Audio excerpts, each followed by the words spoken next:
बिस्मिल्लाहिर्रहमानिर्रहीम। अस्सलाम वालेकुम। मेरा नाम जाफ़र ताबिश है और हम सब का ताल्लुक़ कांग्रेस पार्टी से आप सब जानते हैं। दो चार बातें जो हम आज वाज़े करना चाहते हैं, अभी तक तो हमने मीडिया का सहारा नहीं लिया, लेकिन आज ज़रूरत महसूस हो रही है कि लेना चाहिए था।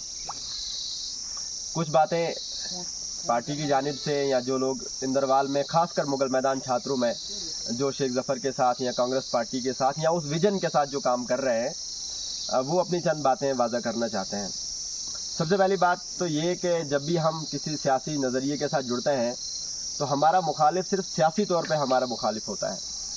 हमारी कोई ज़ाती लड़ाई किसी के साथ नहीं होनी चाहिए थी, ना मेरी ना किसी दूसरे बंदे की। अगरचे वो सरोड़ी साहब हैं, अगर वो शर्मा साहब हैं, तो एक बात वाज़े होनी चाहिए कि हम सिर्फ एक नज़रिए के मुखालिफ हैं।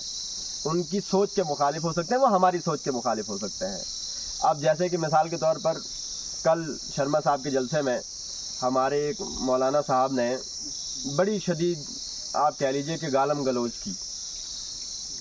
एक शख्स जो किसी दीनी नज़रिए का मानने वाला हो या कोई नज़रिया रखता हो या किसी दीनी सोच के साथ, किसी भी सोच के साथ जुड़ा हुआ हो, जब वो ये कह दे कि सारे मौलवी हजरात, सारे उलमा हमारे साथ खड़े हैं और आप किसी शख्स के लिए कोई लानत जैसा लफ्ज़ इस्तेमाल करें और वो ज़ाती तौर पर करें, किसी की ज़ात को टारगेट करके, तो मेरा मानना है और हम सब लोग जो इस विज़न के साथ खड़े हैं, हमारा मानना है कि ये चीज़ काबिल कबूल नहीं है, किसी भी मुआशरे में काबिल कबूल नहीं है। मैं बहैसियत कांग्रेस पार्टी का एक छोटा सा वर्कर, जो हम मिलकर उस विज़न के लिए काम करते हैं, मुझे लगता है कि इसकी जितने कड़ी अल्फाज में मजम्मत होनी चाहिए वो कम है, पहली बात। दूसरी बात ये कि हम सबको ये जान लेना चाहिए कि सारे उलमा हजरात किसी एक सियासी जमात के साथ नहीं खड़े हैं। अगर आप किसी जगह स्टेज पर खड़े होकर ये कह दें कि आप फलां जमात के साथ सारे मौलवी हजरात खड़े हैं, तो ऐसा भी नहीं है। हम इस वक्त इंडिया जो अलाइंस बना हुआ है हमारे पास, उसके साथ खड़े हैं और हम देख रहे हैं अल्हम्दुलिल्लाह कि हमारे उलमा कहाँ खड़े हैं, वो सबको मालूम है। उसमें कोई नए से कोई बात बताने की ज़रूरत नहीं है। हाँ, आप किसी स्टेज पर खड़े होकर बहुत अच्छे से कोई दीनी लिबादा जो है ना वो पहन कर और ये कह दें कि सारे उलमा फलां शख्स के साथ खड़े हैं, तो ऐसा भी नहीं है। लेकिन फिर हम एक चीज़ जो है वाज़ा करना चाहेंगे कि किसी शख्स को भी ज़ाती तौर पर टारगेट ना बनाएं।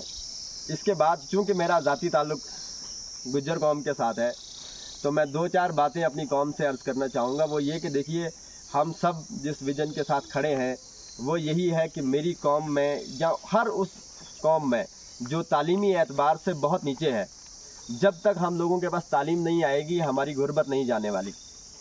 हम अपने लोगों से कह रहे हैं कि हम आपको किसी जलसे रैली में नहीं लेके जा रहे हैं, हम आपको नचा नहीं सकते हैं, हम आपके लिए ढोल का जो है ना वो नहीं ला सकते हैं, हम आपके लिए गाड़ियों का इंतज़ाम नहीं कर सकते। इस वक्त हालात ऐसे हैं, लेकिन ये है कि हम आपको एक विज़न के साथ जोड़ रहे हैं और विज़न ये है कि मेरी गुजर कौम, बल्कि मैं इसको गोजरी में अब दो चार बातें अर्ज़ कर देता हूँ कि मेरी जी गोजरी कौम है ना, हम हमेशा 18-20 साल ने पागल बनाया, सिर्फ गुजर नहीं, जी भी कौम इन्हें दब के रखी आज दुनिया, चाहे वो कोई भी नज़रिया हो सियासी। इसमें भी एक गल वाज़े करूँगा कि भाई ज़ाती लड़ाई किसी नाल नहीं है, ना सरोड़ी साहब नाल ज़ाती लड़ाई है, ना शर्मा साहब नाल ज़ाती लड़ाई है, ना कीन साहब नाल लड़ाई है।